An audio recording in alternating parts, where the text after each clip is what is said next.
नमस्कार विद्यार्थी मित्रांनो, कसे आहात? मजेत आहात ना? ज्ञानेश्वर विद्या मंदिरामध्ये माझ्या सर्व लहान मोठ्या विद्यार्थी मित्र मैत्रिणी यांचं स्वागत आहे। मुलांनो, तुम्ही आपल्या ज्ञानेश्वर विद्या मंदिर या YouTube चॅनलला सबस्क्राइब केले का? तर सबस्क्राइब नसेल केलं तर लगेच सबस्क्राइब करून घ्या व सबस्क्राइब समोर जे नोटिफिकेशन आहे त्याला हिट करा, जेणेकरून आपल्या चॅनलवरती अपलोड होणारे नवनवीन शिक्षण व्हिडिओ तुम्हाला पाहायला मिळतील। आज आपण पाहणार आहोत माझा आवडता मित्र मराठी निबंध। काय पाहणार आहोत? माझा आवडता मित्र मराठी निबंध। हा निबंध जर तुम्हाला आवडला तर निबंधाला जास्तीत शेअर करा। चला पाहूयात माझा आवडता मित्र। मित्रांशिवाय जीवन अपूर्ण आहे। माणसाला कुटुंबाबरोबरच खरे साथीदार म्हणजे मित्र हवेच असतात। मित्रामुळे आपले आयुष्य आनंदी, उत्साही व रंगतदार बनते। शाळेत, खेळाच्या मैदानात, अभ्यासात किंवा आनंदाच्या क्षणी सर्वत्र मित्र आपल्या बरोबर असतो। माझे अनेक मित्र आहेत, पण त्यांच्यात मला सर्वात जास्त आवडणारा आणि जवळचा मित्र म्हणजे सौरभ। सौरभ माझ्या वर्गात शिकतो। आम्ही दोघं पहिल्यांदा शाळेत भेटलो आणि तेव्हापासून आमची मैत्री घट्ट झाली। तो उंच, सडपातळ आणि नेहमी हसतमुख असतो। त्याचे डोळे टपोरे आणि चेहऱ्यावर निरागस हसू असते। त्याच्या हसऱ्या चेहऱ्यामुळे कुणाच्याही मनातील उदासीनता नाहीशी होते। सौरभ अभ्यासात खूप हुशार आहे। प्रत्येक विषयात त्याला गती आहे। विशेषतः गणित आणि विज्ञान या विषयात तो नेहमी प्रथम क्रमांक मिळवतो। मी एखादा धडा नीट समजू शकलो नाही तर तो मला शांतपणे समजावून सांगतो।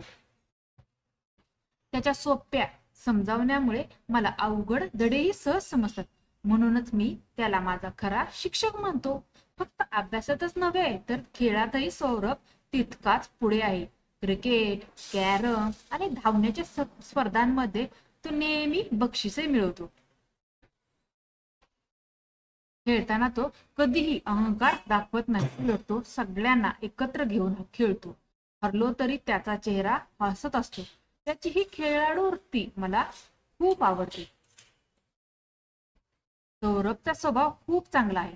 तो कधीही कुणाशी वाईट बोलत नाही। एखाद्याला मदतीची गरज भासली की तो सर्वात आधी धावून जातो। शाळेतल्या एखाद्या गरीब मुलाला पुस्तकं लागली तर तो स्वतःच्या खिशातून मदत करतो। म्हणूनच सगळ्या शिक्षकाचा आणि मित्राचा तो लाडका आहे। आम्ही दोघं एकत्र खूप वेळ घालवतो। शाळेत सुट्टीच्या वेळी आम्ही एकत्र बसून डबा खातो। संध्याकाळी मैदानात खेळतो। सुट्ट्यांच्या दिवशी कधी मी त्याच्या घरी जातो तर कधी तो माझ्या घरी येतो। आमच्या गप्पांमध्ये अभ्यास, खेळ, नवनवीन स्वप्न आणि भविष्यात करायच्या गोष्टी असतात। कधी कधी माझा मूड बिघडला तरी सौरभ दोन विनोद करून मला हसवतो। त्याच्या सोबत असताना मी कधीच एकटा वाटत नाही। त्याची साथ माझ्यासाठी खूप महत्वाची आहे। आमची भांडणं होतात पण दुसऱ्याच क्षणी आम्ही पुन्हा हसतमुख होतो। यावरून आमची खरी मैत्री किती मजबूत आहे हे दिसून येते। माझ्या आयुष्यात सौरभ सारखा मित्र आहे याचा मला खूप अभिमान वाटतो। तो माझा आधार आहे, प्रेरणा आहे आणि आनंदाचा खरा स्रोत आहे। भविष्यात आम्ही कुठेही असलो तरी आमची मैत्री कायम टिकावी अशी माझी इच्छा आहे। मित्र म्हणजे केवळ सोबत करणारा व्यक्ती नसतो तर खरे अर्थाने मार्गदर्शक, प्रेरक आणि विश्वासू साथीदार असतो। माझा आवडता मित्र सौरभ माझ्यासाठी याचं उत्तम उदाहरण आहे। अशा प्रकारे माझा आवडता मित्र हा निबंध संपलेला आहे। जर तुम्हाला हा आजचा निबंध आवडला असेल तर निबंधाला लाईक करा, शेअर करा, चॅनेलवर नवीन असणाऱ्या चॅनलला सबस्क्राईब करा। धन्यवाद।